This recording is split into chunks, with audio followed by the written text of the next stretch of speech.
네, 요즘 중국 경제가 워낙 또 현안이다 보니까 중국발 또 위기설도 돌고 있고 해서 이 분야에 정통하신 분들을 계속 모시고 있습니다. 안녕하십니까? 네, 안녕하세요. 반갑습니다. 네, 잠깐 제가 소개를 해드리겠습니다. 농협경제연구소에 계셨었고 그 전에는 계속 오랫동안 11년 동안 네, 11년 동안 중국에서 예, 베이징대에서 MBA 하시고 상하이 교통대학에서 경영학박사 하시고 뭐 칭다오를 시작으로 베이징, 상하이에 거쳐서 11년간 중국에서 지내시면서 중국의 변화를 지켜보신 분이라고 볼 수 있겠죠. 지금 현재 머니투데이 국제부에서 전문위원으로 근무하고 계시는 김재현 위원님입니다. 안녕하세요. 네, 안녕하세요. 네, 반갑습니다. 간략하게 혹시 제가 부족한 소개가 있다면 소개 더 추가적으로 말씀해 주시면 어떨까요? 뭐 다 잘 소개해 주신 것 같은데요. 저 같은 경우에는 그 중국에 2003년부터 2014년까지 11년 있으면서 네. 참 많은 걸 그 후진타오 전 주석과 함께 거의 10년을 제가 보내고 나서 이제 시진핑 주석 올라오고 1년 있다가 왔는데 참 요즘 보면 후진타오 주석 때가 좋았었구나. 네. 그런 생각이 많이 좀 들더라고요. 그러시군요. 예. 그런 생각을 바탕으로 해서 제가 지금 중국 경제를 우리가 주목해야 될 여러 현안들 하나하나 좀 여쭙도록 하겠습니다. 네. 일단 뭐 포문을 열기 위해서 중국 일단 청년 실업 심각합니까? 어떤 상황입니까? 어떻게 진단하고 계세요?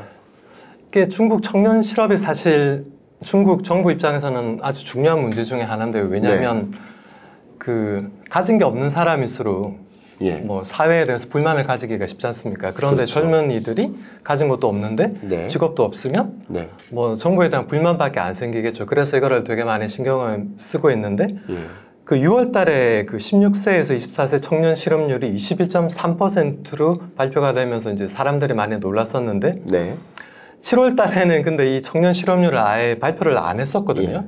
그러니까 8월 15일 날 7월 실업률을 발표하지 않았었죠. 예, 맞습니다.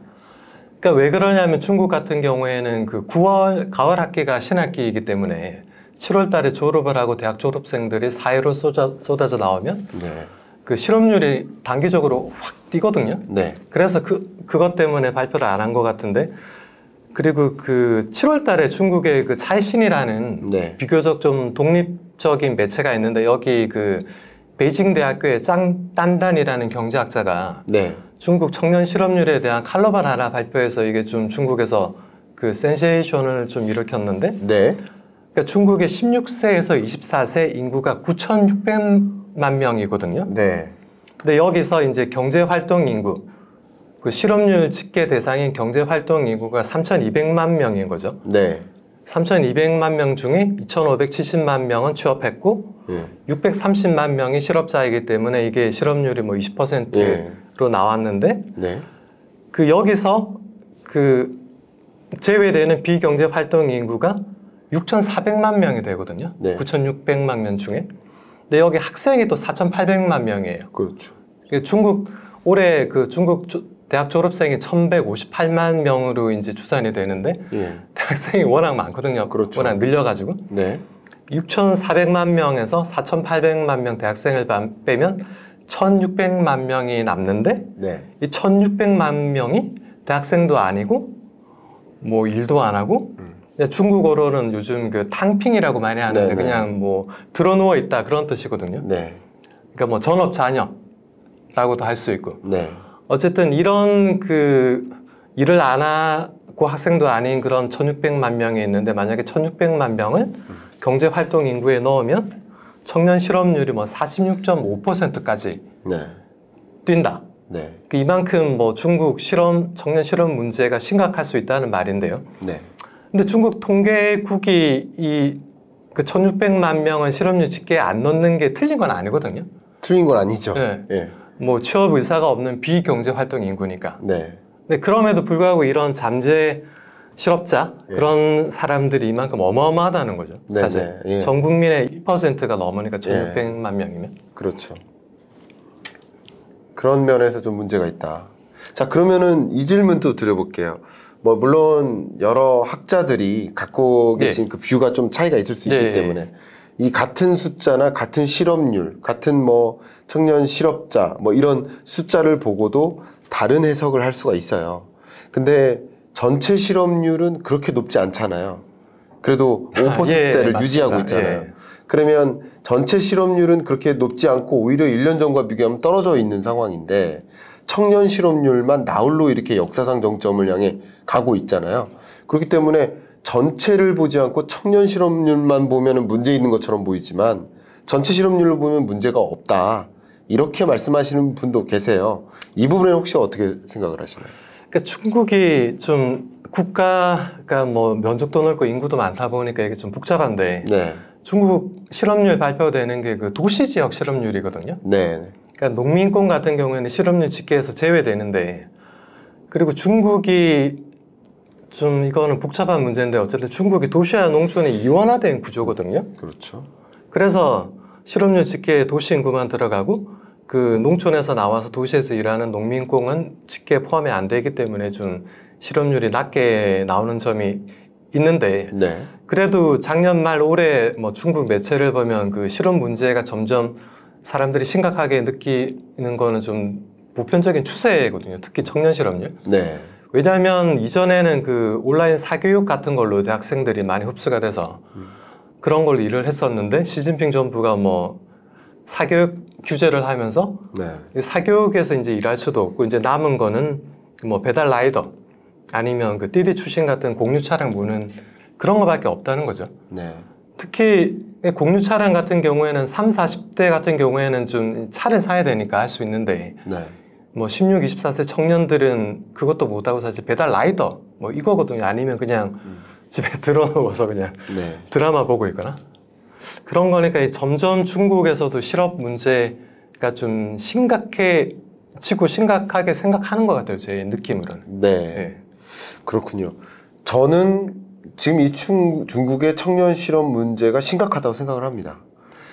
왜 심각하다고 생각하냐면 물론 이 21점 몇 퍼센트 또 네. 이런 숫자 그 자체도 역사상 가장 높은 수치고 그리고 이게 일시적인 일이다라고 하더라도 전년 동월과 비교했을 때 2022년 7, 8월과 비교했을 때 또 2021년 7, 8월과 비교했을 때도 계속 퀀텀 점프하고 있거든요. 그래서 추세적으로 계속 올라가고 그렇죠. 있으니까. 예. 그러니까 이 실업률이라는 건 계절성이 있기 때문에 네. 전월과 비교하는 게 아니라 전년 동월과 비교를 해야 될 네. 텐데 전년 동월과 비교했을 때 월등히 높기 때문에 이게 뭐 자발적 실업이다 비자발적 실업이다라는 것을 또 떠나서 이건 말 그대로 문제가 있는 것이다 라고 저는 판단을 하고 있습니다. 그렇죠. 기본적으로 우리가 다 주목하고 있다시피 많은 기업들이 이제 중국을 떠나고 또 중국 기업도 중국을 떠나고 그런 과정에서 뭐 신규 일자리 창출력이 굉장히 좀 떨어지는 과정이라서 유독 청년 실업 문제가 부각되는 것은 또 이 청년 실업률 자체를 발표하지 않는 것 그 자체가 그러니까요. 상당한 예. 문제가 있는 예. 것이다 이렇게 예. 생각을 합니다 저는. 동의합니다. 감사합니다. 저희 채널이 토론입니다. 그래서 예. 질문도 드리고 예. 제 의견도 답변 드리고 반문도 드리고 공감도 하고 할 수 있기 때문에 편안하게 네. 저도 의견을 자주 드리니까 의견을 말씀드리도록 하겠습니다. 이 부분을 저는 꼭 말씀드리고 싶어요. 아까 이 청년 실업자를 어디까지 분류를 할 것인가. 근데 이게 청년이 아닌 그러니까 실업자의 정의상 사실 우리나라도 그런 식으로 계산하면 굉장히 많이 늘잖아요.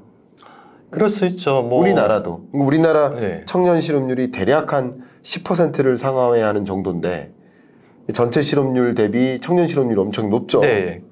그러니까 그 비교적으로 전체 실업률보다 높은 거는 비슷해요. 근데 어디까지를 실업자로 간주할 것인가. 근데 우리나라도 앞에 말씀하셨던 비경제활동 인구 네. 대표적으로 구직 단념자, 취업 무관심자, 그리고 뭐 학생, 뭐 다 비경제활동인 거 아닙니까? 그리고 군대 군인들도 마찬가지. 그리고 뭐 일주일에 1시간 이상 일해도 취업자를 포함하는 그 규정을 다 뭐 중국도 그렇고 한국도 그렇게 하니까 더 좀 높게 나올 수가 있긴 한 거죠. 그렇죠. 예. 그 1시간 일주일에 한 번 그 소득을 영위하는 목적으로 예. 일을 예. 했다라고 예. 하면 취업자로 분류되니까. 그러니까. 근데 1시간, 2시간 알바한 사람도 취업자가 되니까 실업자가 안 되는 거잖아요. 근데 그런 현상은 사실은 똑같지 않습니까? 다른 네, 중국이나 똑같죠. 네, 똑같죠. 한국이. 유독 중국의 통계가 문제 있고 중국의 청년 실업자가 과도하게 많다라고 표현하는 건 또 문제가 있지 않을까요? 어떻게 생각하세요? 그리고 보면 그 중국 통계는 네. 다 뭐 엉터리다 네. 그렇게 말씀하시는 분이 많은데 뭐 그 통계에 마사지가 어느 정도 들어갈 수는 있지만 그래도 추세까지 마사지를 하기는 힘들거든요. 그래서 그렇죠. 뭐 중국 통계가 신뢰성이 안 가도 추세를 보는 거는 좀 그 유효하다고 저는 생각을 하거든요. 너무 좋은 예, 말씀 주시네요. 예. 왜 저랑 생각이 참 많이 비슷하시네요. 예, 통계의 예. 체계가 좀 부실하거나 문제가 있음을 지적할 수 있지만 그 부실한 통계조차 그렇죠. 전년 동월과 기준이 똑같기 때문에 그죠? 그렇죠. 그러니까 쉽게 말하면 23년 7, 8월에 갑자기 뭐 쉬었음 인구 아니면 취업 무관심자 인구에 해당하는 청년들을 갑자기 실업자가 아닌 걸로 분류한 게 아니거든요. 그렇죠. 원래부터 그랬었다는 거잖아요. 그래서 이런 상황을 너무 통계 문제만을 지적해 가면서 이 본질을 이렇게 흐트리는 건 아닌가 하는 생각도 네. 저는 개인적으로 하거든요. 맞습니다. 예. 예, 비슷하게 생각하시나요? 그러니까 아무리 뭐 그 통계가 아예 없는 것보다는 그래도 완전 엉터리가 아니라면 있는 게 나오니까 그렇죠. 추세라도 보는 거죠. 네. 저 자꾸 또 저의 생각 한 가지만 말씀드리면 예. 물론 중국에서 발표하는 이 중국 국가통계국에서 발표하는 이 통계는 1차원적으로는 자국 정부가 자국 경제를 진단하기 위함 아니겠습니까? 아, 그렇죠. 자국 경제를 제대로 진단해야 자국 경제가 잘 살아갈 수 있는 거 아니겠습니까? 다른 나라에 보여주거나 보여주지 그렇죠. 않고자 하는 게 네. 아니라 그렇기 때문에 통계를 잘못 계산하면 자국의 경제정책 진행에 어려움을 줄 수 있지 않을까요? 전 그런 생각을 좀 했거든요. 그러니까 결과적으로 네. 중국 통계에 문제가 있어요. 문제가 있지만 그 통계를 완전히 무시할 만큼의 통계는 아니라고 저는 생각을 하거든요. 뭐 여러 가지 그런 생각을 저는 개인적으로 하고 있습니다. 이 부분은 혹시 위원님 어떻게 생각하십니까?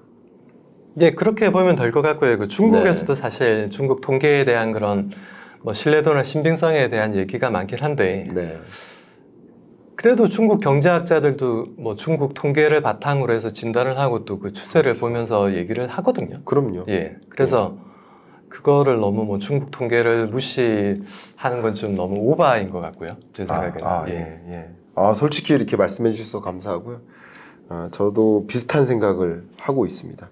그러니까 저는 이제 문제점을 지적하려면 그 어떻게 문제다라고 얘기할 수 있어야 된다고 생각해요. 아, 중국 통계가 문제면 이러이러기 때문에 중국 통계가 문제다. 그러니까 중국 통계 신임하지 마라. 신뢰할 수 없다. 이렇게 해주면 괜찮은데 그냥 무비판적으로 중국 통계 문제 많으니 중국 통계 볼 거 없다. 이런 식으로 얘기하면 그게 오히려 문제가 아닌가. 그리고 중국 이 통계 자체가 자국 스스로도 신뢰할 만하니까 발표를 안 하는 선택을 하지 않았을까요? 중국 통계 자체가 그럼 만약에 그렇다면 그 발표를 안 하는 선택이 아니라 또 조작해서 실업률이 그렇게 높게 치솟지 않도록 조작했을 수 있잖아요. 그거는 생각을 못 했는데 상당히 중국 입장에서 예. 고려를 잘 해주신 분석 같은데요. 예. 저는 예. 중국 편도 아니고 뭐 누구 나라 편도 아니고 그냥 이 상황을 제대로 우리가 진단하고자 하는 마음뿐인데 제가 혹시나 잘못 바라보고 있는 뷰가 있다면 어쨌든 위원님 입장에서 말씀 많이 해주시길 부탁드립니다. 감사합니다. 자, 그러면 이제 두 번째 질문을 좀 드리고 싶은데요. 지금 저도 위원님 그 칼럼과 글을 그 기사를 네. 정말 정독을 했습니다. 이렇게 디테일하게 분석해 놓은 그 전문가적 그 진단이 없었다라는 생각이 들 만큼인데 일단 지금의 이 부동산 개발업체 이 사태에 대해서 말이 많죠. 시진핑의 의도다. 아니다. 실수다. 근데 어디까지는 의도일 것이고 어디까지는 뭐 의도를 넘어선 부분일 것이다. 이런 뭐 여러 가지 논의도 많이 있는데 이 경제 위기설 혹은 비구이안을 비롯한 이 부동산 개발업체의 사태 어떻게 판단하고 계십니까? 이 중국 부동산 시장 문제는 상당히 좀 복잡하고 어려운 문제인데 이거를 처음 보면 원래 중국의 주택 정책은 1998년 이전에는 주택을 중국어로는 딴웨이라고 하는데 네. 딴웨이라고 뭐 우리가 일하는 정부 기관이나 학교나 회사에서 직원들에게 분배해주는 그런 제도였거든요. 그런데 1998년에 주택 제도가 개혁이 되면서 분배가 없어지고 시장에서 뭐 청약을 받거나 아니면 아파트를 사게 바뀌었는데, 근데 그 이후로 주택 제도가 개혁되고 나서 이제 중국 부동산 산업이 98년부터 거의 뭐 2021년까지 20년 넘게 고속 성장을 해왔거든요. 네. 그래서 중국 부동산 개발 투자 금액을 보면 상당히 재밌는데 이게 2002년에는 네. 중국 전체 부동산 개발 투자 금액이 7,800억 위안이었거든요. 네. 우리 돈으로 약 140조 원. 네. 이게 2021년에는 14조 7,600억 위안, 그러니까 네. 2,660조 원으로 네. 19년 동안 거의 20배가 늘었거든요. 네. 그러니까 19년 동안 부동산 산업이 뭐 거의 20배 이상으로 고속 성장을 해왔다는 건데요. 이게 20년 넘게 계속 성장하다가 2022년에 처음으로 전년 대비 10% 역성장을 했어요. 그러네요. 예. 처음 역성장이네요. 예. 네. 그러니까 중국 부동산 침체나 이런 문제를 보려면 저는 중국 부동산이 그동안 뭐 최소한 한 번 아니면 두 번 정도 조정을 받았어야 됐는데 네. 조정 없이 이렇게 성장하기만 해온 게 지금 중국 부동산 위기의 가장 큰 원인이다. 이렇게 생각을 하거든요. 네. 중국 부동산 성장률이 꺾인 게 한 두 번 정도 있는데 2009년 글로벌 금융위기 터지고 나서 그때 중국 부동산 시장이 꺾이면서 여기 보시면 2009년에 중국 부동산 개발 투자 금액이 증가율이 2009년에 16%로 전년에 23% 대비 급감했거든요. 네. 그런데 그때 2009년에 중국 정부가 4조 위안의 경기 부양책을 내놓으면서 부동산 시장 부양책도 그때 내놓고 갑자기 2010년에 보시면 이제 부동산 개발 투자 금액이 33% 급증하거든요. 이렇게 인위적으로 끌어올리면서 경제 성장을 위해서 부동산 시장을 끌어올리면서 이게 계속 문제가 누적되고 있었던 거죠. 그렇죠. 그리고 2010년 뒤로 이제 또 이 부동산 개발 투자 금액 증가율이 점점 꺾이면서 2015년에는 1% 증가로 떨어지는데, 그러니까 중국 정부가 2015년에 또 뭘 했겠어요? 중국 정부가요? 예. 2015년. 예, 2015년 1%로 떨어졌을 때 또 부동산 부양책을 내놓아서 부동산 시장을 부양을 했거든요. 네. 아, 저는 이외에 다른 답변이 필요했나 했습니다. 아, 예. 똑같은 걸 계속한 거죠. 아, 네네, 그렇죠. 그러니까 2009년에도 그렇고 2015년에도 부동산 경기가 좀 꺾일만 하면 얘를 어떻게든 잡아가지고 부동산 부양책을 내놓고 이제 올리니까 문제가 계속 누적됐던 거고요. 그래서 부동산이 우리나라도 마찬가지지만 성장률을 끌고 가기 위해서는 부동산 시장은 죽일 수가 없거든요. 네. 특히 중국 같은 경우에는 블룸버그나 로이터나 이런 데 보면 부동산이 중국 경제에서 차지하는 비중이 최소한 25%, 30%까지 얘기를 하는데 한 4분의 1 정도는 거의 된다고 보니까 그만큼 영향이 크니까 이렇게 부동산 부양책을 계속 내려오면서 문제가 누적됐던 거죠. 네. 그래서 이전에 2000년대 초반이랑 2010년대 초반에, 2000년대 후반이랑 2010년대 초반에 되게 유명했던 중국의 닥터 둠 역할을 하시던 앤디 시에라는 분이 네. 있거든요. 네. 전 모건 스탠리 이코노미스트 하시던 양반인데, 네. 제가 2010년쯤에 중국에서 이분이 쓴 책을 봤는데, 네. 중국 부동산 2, 3년 안에 50% 폭락한다. 네. 그런 주장을 이분이 계속 하셨었거든요. 네. 근데 이런 분은 약간 비관적으로 보신 거긴 한데, 이런 사람들의 예측을 다 뒤엎고 중국 부동산 시장이 20년 넘게 계속 성장을 2021년까지 해왔던 거죠. 네. 그러니까 그동안에 이제 앤디 시에 같은 부동산 비관론자들은 다 사라지고, 네. 그 헝다의 뭐 쉬지아인 회장 아니면 그 삐꾸이 위안 같은 그런 좀 부동산 상승에 베팅했던 그런 사람들이 이제 중국 뭐 부동산 1, 2위 업체가 되면서 중국 최대 보호가 되고 이렇게 성장을 했었던 거죠. 네. 근데 그게 이제 2022년부터 시장이 꺾이면서 바뀐 거고, 특히 사실 저도 그 삐꾸이 위안 같은 경우에는 이 디폴트 위기설이 터져 나오면서 약간 놀랐는데, 네. 헝다 같은 경우에는 너무 회장이 뭐 축구팀도 하고 뭐 미국에 있는 자산도 많이 투자하고 방만한 경영을 해서 문제가 생기리라는 건 중국에서도 예측이 됐었는데, 삐꾸이 위안 같은 경우에는 약간 그래도 좀 모범생 이미지가 있었거든요. 정부 정책을 잘 따라서 해왔는데, 네. 그 디폴트 위기설이 터져, 그 8월 7일 날 터져 나오면서 사실 저도 좀 놀랐습니다. 네. 네. 어쨌든 비구유한 컨트리 가든 이 사태가 중국발 뭐 경제 위기 오는 거 아니냐. 네. 뭐 최근에 뭐 2023년 9월에 위기 터진다 하는 그런 위기설 같은 것들도 좀 등장하고도 있는데, 혹시 중국발 경제 위기 가능성, 어떤 시스템적 리스크로 커질 가능성 어떻게 있다고 생각하십니까? 어느 정도로 진단하고 계십니까? 진단하기 어려운 문제긴 한데 저는 일단은 그런 중국발 시스템적 위기 가능성이 낮다고 네. 보거든요. 예. 그러니까 왜냐하면 중국 부동산 업체 이런 그 유동성 위기 같은 것도 뭐 지금 한 2, 3년 넘게 진행이 되고 있는데, 예. 그러니까 헝다가 제일 부채가 많아서 문제가 컸는데, 이제 좀 뭐 중국 정부에서 이렇게 뭐 처리 기조를 좀 잡는 것 같고, 그 다음에 두 번째가 삐꾸이 위안이었는데, 네. 이제 삐꾸이 위안 문제도 수면 위로 올라오면서 좀 중국 정부에서 뭐 이렇게 좀 아파트 준공까지는 끌고 가면서 회사를 어떻게 뭐 살릴 건지 뭐 어떻게 할 건지 지금 그 주판화를 튕기고 있을 거라고 생각을 하거든요. 네.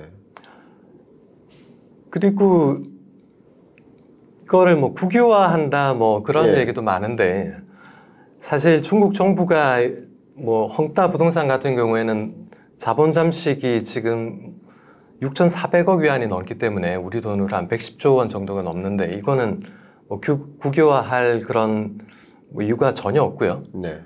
삐꾸이 위안 같은 경우에도 이렇게 쓰러지는 회사를 뭐 굳이 국유화를 할 필요는 없거든요. 네. 그리고 쓰러뜨려서 국유화할 필요도 없잖아요.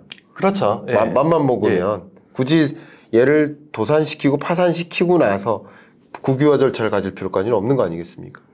네, 맞습니다. 그래서 일각에서 보면 이게 중국 정부가 이 뭐 부동산 업체를 국유화하기 위해서 지금 좀 몰고 가는 게 아니냐 그런 그 얘기를 들었는데, 그럴 중국 정부가 그럴 이유가 전혀 없죠, 사실. 이제 뭐 부동산 그 산업이 성장 산업도 아니고 이제 성장률이 둔화되고 있고 이렇게 부채가 많은데, 그래서 뭐 이렇게 삐꾸이 위안 같은 대형 업체들은 이제 완공 과정을 끌고 가면서 좀 어떻게 그런 해결점을 찾아가지 않을까 그렇게 생각이 됩니다. 저는 이렇게 생각합니다. 어쨌든 공동부유라는 아젠다를 던지고 양극화 문제를 해소하기 위해서 부동산 시장의 어떤 버블을 좀 꺼트려야만 그 아젠다에 부합하게 이 뭐 중국 정부가 나라를 운영하는 것이 될 거고, 그러는 과정에서 몇몇 민간 부동산 개발업체들이 뭐 도산 파산 하게 되는 것이고, 그것까지는 의도한 것이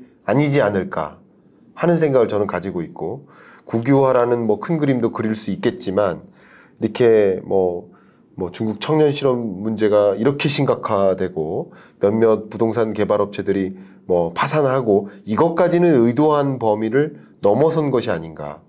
그림을 그리고 이행을 했겠지만 그 부분은 어쩌면 그런 과정에서 갖게 되는 부작용이나 실수가 아닌가, 저는 그렇게 판단하고 있는데 어떻게 혹시 생각하십니까? 예, 제 생각에도 그런 것 같습니다. 중국 정부가 처음 그 부동산 업체 그 부채 규제를 하기 위해서 세계의 레드라인을 내놓은 게 2020년 8월이거든요. 맞아요. 그때 뭐 선수금을 제외한 자산 부채 비율 70% 미만, 뭐 유동 비율 1배 이상 이런 조항을 내놓았는데, 그 중국 정부가 저는 사실 그 부채 규제를 더 빨리 했어야 된다고 보거든요. 근데 중국 정부가 그 부동산 업체들의 부채 규제를 너무 늦게 내놓았던 거고, 그리고 지금은 이제 부동산 업체들은 뭐 구제할 수가 없는 게 중국의 그런 그 GDP 대비 총 부채 비율이 지금 280%를 넘을 정도로 너무 증가했기 때문에 네. 중국 정부가 지금 디레버리징을 안 하면 이제 끝장이거든요. 그렇죠. 더 미룰 수가 없다는 걸 아니까 네. 이제 계속 뭐 구제도 안 하고 이제 계속 끌고 뭐 이런 규제를 계속 지속하는 거죠. 네. 맞습니다. 어쨌든 그런 상황이니까 의도됐던 범위 이상으로 사태가 좀 커지다 보니까 그렇죠. 나름 예, 정부도 예. 대응을 하지 않았습니까? 예. 뭔가 부동산 규제를 계속 강화만 하다가 뭔가 완화하려는 조치도 가져가고 이게 최근에 부동산 규제를 많이 풀었거든요. 그렇죠. 중국 정부가. 그러면서 예. 시장의 분위기도 조금 바뀌는 것 같고요. 예. 그렇게 보면 큰 그림을 넘어선 그 이상의 실수도 있었다라고 생각이 되는 것 같습니다. 말씀 네, 속에서도. 좀 의도하지 못한 그런 결과가 좀 나온 부분이 있는 것 같네요. 예. 네. 그러면 이제 말씀하신 대로 이게 중국발 경제 위기까지는 아니고 어쨌든 이런 여러 가지 현안들은 중국 경제를 추가적으로 이렇게 끌어내리는 하방 압력으로 적용하지 않을까. 뭐 종전부터 중국 경제가 L자로 이렇게 꺼져가고 있었는데 이 L자로 가는 그 모습을 더 강하게 만드는 거 아닐까 하는 판단을 하고 있는데 위원님은 뭐 앞으로 10년 뭐 이걸 가늠하기가 쉽지 않겠지만 어떻게 중국 경제를 바라보고 계십니까? 일단 중국 경제의 성장 둔화는 뭐 당연한 거라고 저는 사실 생각을 하거든요. 중국이 1978년에 개혁 개방을 시작하면서 지금 뭐 한 40년 넘게 상당한 속도로 성장을 해왔는데 물론 코로나 기간 중 약간 성장률이 꺾였지만 그러니까 올해 5% 안팎이라고 성장률 목표치를 내놓은 것도 뭐 이제 한 4%에서 5% 정도로 이제 성장 구간이 좀 저속화되는 거를 감안하고 내놓은 게 아닌가 그렇게 생각을 하고요. 네. 그런데 뭐 다른 분들도 말씀을 많이 하시지만 중국 경제 성장률이 둔화돼도 중국 경제의 몸집이 워낙 커졌기 때문에 그러니까 작년에 그 중국 그 GDP가 121조 위안인데 만약에 5% 성장을 한다면 6조 위안이 늘어나니까 이게 1080조 원이거든요. 네. 우리 돈으로. 근데 이전 같은 경우에 중국 경제가 뭐 이렇게 1000조 넘게 늘어나려면 뭐 10% 성장을 했어야 됐는데 뭐 이제 중국 경제 규모가 워낙 커져서 뭐 5% 성장, 4%만 해도 뭐 1000조 가까이 늘어날 수 있으니까 그렇게 늘어나는 규모는 아직 유지가 되고 근데 그 성장은 둔화될 수밖에 없고 네. 뭐 이거는 어쩔 수 피할 수 없는 그런 중력의 법칙이라고 저는 생각을 합니다. 예. 네. 아, 그렇군요. 그냥 저도 이제 우리 독자분들을 위해서 추가적으로 설명을 드린다면 얼마 전에도 그런 말씀을 드렸는데 뭐 사과를 100개 따다가 10% 늘어요. 그러면 110개를 따는 거잖아요. 예. 근데 1000개를 따다가 이젠 1000개 따는 거예요. 1000개를 따다가 그냥 10개 느는 게 아니라 100개가 늘어요. 그래도 10%잖아요. 그렇죠. 예. 그러니까 경제 규모 면에서 작았을 때 10% 성장하는 것과 또 이렇게 커졌을 때 5% 성장하는 것은 전혀 다른 의미인데 예. 성장률이 이렇게 둔화되는 그 수순만 가지고 중국 경제가 뭐 꼬꾸라지고만 있다라고 판단하기엔 그렇죠. 너무 서툰감이 예. 있지 않나. 예. 어떻게 보십니까? 그러면 그냥 꼬꾸라진다기보다는 성장률의 그냥 둔화인 것뿐이지 중국 경제는 나름 잘 가고 있다 이렇게 판단하면 될까요? 어떻게 보고 계십니까? 또 뭐 중국 경제가 그 맞부딪힌 문제도 크지만 그래도 우리가 너무 생각하는 것처럼 중국 경제 뭐 성장이 완전히 꺾인다 그 정도는 아닌 것 같고요. 뭐 네. 4% 5%만 가도 상당히 우리나라는 뭐 올해 1.4% 정도 예상되고 있는데 예. 거의 3, 4배 정도 수준 아닌가. 예.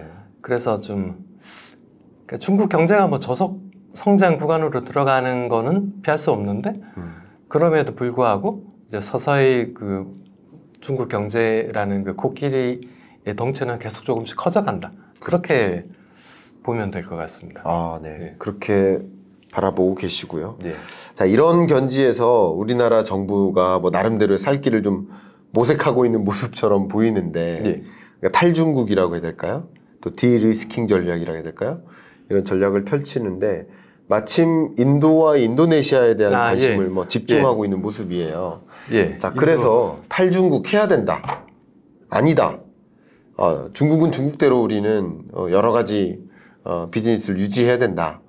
여러 가지 뭐 의견들이 좀 달리 나타나는 것 같습니다. 예. 어떻게 바라보고 계십니까? 제가 답변하기 전에 한 가지 이야기를 말씀드리자면 그 오렌 버핏이 한 말 중에 예. 이발사한테 이발할 때가 되었는지 물어보지 말라는 얘기가 있거든요. 네. 왜냐하면 이발사는 자기 이익을 위해서 뭐 이발할 때가 됐다고 얘기할 거니까. 네. 그래서 저도 중국에서 공부를 많이 했고 네. 그렇기 때문에 뭐 탈중국을 물어보면 그렇게 뭐 탈중국보다는 중국과 어떻게든 같이 가야 된다라고 이렇게 얘기할 그런 그 편향이 존재할 수가 있는데 네. 그럼에도 불구하고 제가 말씀을 드리자면 그러니까 저는 우리나라가 중국이랑 뭐 지리적으로 일단 너무 가깝기 때문에 예. 그러니까 완전히 탈중국 하기는 불가능한 게 아니냐? 네. 아닌가? 그리고 중국이랑 어떻게든 좀 같이 가야 되는 게 아닌가 그런 생각을 많이 하고 있고요. 그리고 네. 특히 한국이랑 중국 모두 그 제조업에 비중이 높고 제조업을 계속 발전시키려고 하는데 네.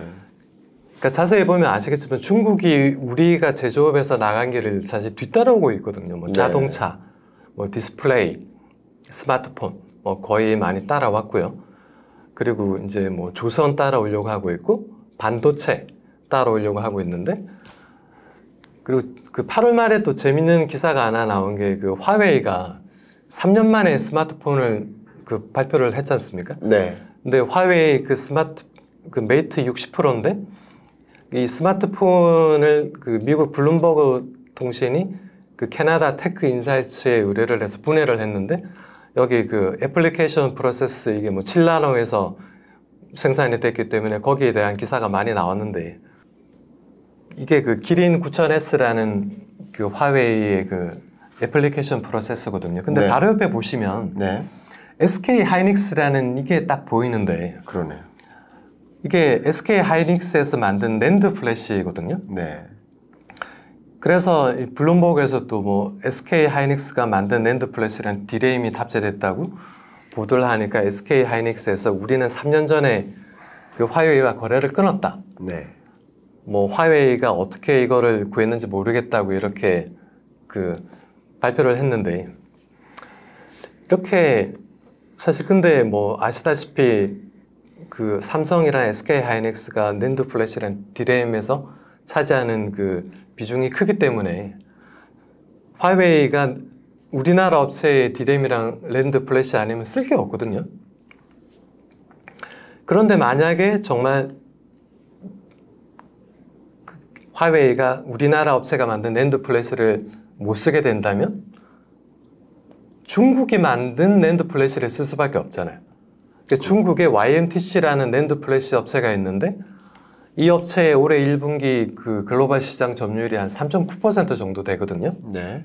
그래서 그러니까 중국이 이제 우리나라나 미국 업체의 그런 메모리를 못 쓰고 중국 업체 거를 써야만 한다면 중국 업체의 그런 국산화율이 올라갈 수밖에 시장 점유율이 올라갈 수밖에 없는 그런 결과가 나올 수밖에 없고요. 그리고 중국이 이런 메모리 업체 쪽으로 반도체에서 계속 지금 그 메모리 업체 쪽으로 지금 점유율을 높이려고 시도를 하는 게 중국 수요가 워낙 크거든요. 그러니까 작년에 글로벌 디램 시장이 797억 달러였는데 중국 수요가 30%, 그러니까 약 240억 달러거든요. 네. 그러니까 낸드 플래시 시장은 587억 달러였는데 중국 수요가 33%, 약 194억 달러. 사실 어떻게 보면 중국이 그 메모리에서 그 자국 업체들을 통해서 물론 지금 아직까지는 우리나라 업체와의 그런 그 격차가 뭐 3년에서 5년 정도로 크긴 한데 이렇게 점점 자국 업체들의 그런 점유율을 높여 나갈 거라는 거고 그런 점에서도 우리가 이제 중국이 우리의 시장이 되는 시기는 조금씩 지나가고 있지만 또 이런 그 반도체에서 그런 경쟁자로 떠오르는 면도 있고 그래서 중국에 대해서는 좀 계속 좀 지켜봐야 되고 네. 계속 좀 역해일 수밖에 없지 않을까 좀 저는 그런 생각이 많이 들더라고요, 요즘에. 그렇군요. 그러니까 이제 중국을 시장으로서 보는 견지도 있고, 예, 경쟁자로서 보는 견지도 있고, 예. 둘 다 함께 가져가야 된다라는 포인트로 말씀 주신 것 같아요. 예, 좀 장황한데 간단하게 정리하자면 예, 그런 그렇습니까? 결론입니다. 예. 네, 말씀 오늘 정말 감사하고요. 이 중국 경제에 대한 여러 가지 현안들, 그리고 한국은 어떻게 대응해야 될지 이런 것들을 좀 고민해야 되는 그런 과정에서 주신 조언들이 잘 활용될 수 있을 것 같습니다. 끝으로 이 중국을 계속 연구하고 중국 경제에 대해서 많이 이제 평론도 해주시는데 우리는 뭐 이렇게 해야 된다라는 의견 한번 말씀 주시면 감사하겠습니다. 그러니까 요즘 중국 그 미중 경쟁이 본격화되고 나서 그 한국의 대중 감정이 안 좋아져서 네. 무조건 뭐 중국 뭐 안 된다, 망한다 그런 기사를 쓰면 뭐 댓글도 많이 달리고 좋아요도 많이 달리는데 그 이전에 손자의 방법에 보면 지피지기면 백전 불태라고 적을 알고 나를 알면 100번 싸워도 위태롭지 않다. 그런 말이 있는 것처럼 뭐 중국이 싫든 좋든 중국에 대해서 좀 자세히 우리가 알고 대비해야 되지 않을까. 좀 그런 말씀을 마지막으로 드리고 싶습니다. 예. 그렇군요. 전문위원님의 말씀과 또 여러 머니투데이에서 볼 수 있는 그 글들을 통해서 중국을 좀 제대로 알고 그리고 우리가 활용할 건 활용하고 또 주의해야 될 거 경쟁자로서 주의해야 될 거 또 주의하고 하면서 우리가 이 어려운 이 혼란한 이 경제 국면을 잘 이겨내야 되지 않을까 이런 생각을 저도 하게 됐습니다. 말씀 감사하고요. 우리 위원님께서 집필하신 책이 있죠. 찰리 먼거 바이블이라는 책인데 말씀하신 그 인사이트 관심 있으시게 느끼셨다면 또 관심 있으시다면 이 책 제가 고정 댓글로 달아드릴 테니까 관심 있으신 분은 또 참조하시길 좀 바라겠습니다. 이상 우리 경인남과 토론합시다. 마무리하겠습니다. 감사합니다. 감사합니다. 네.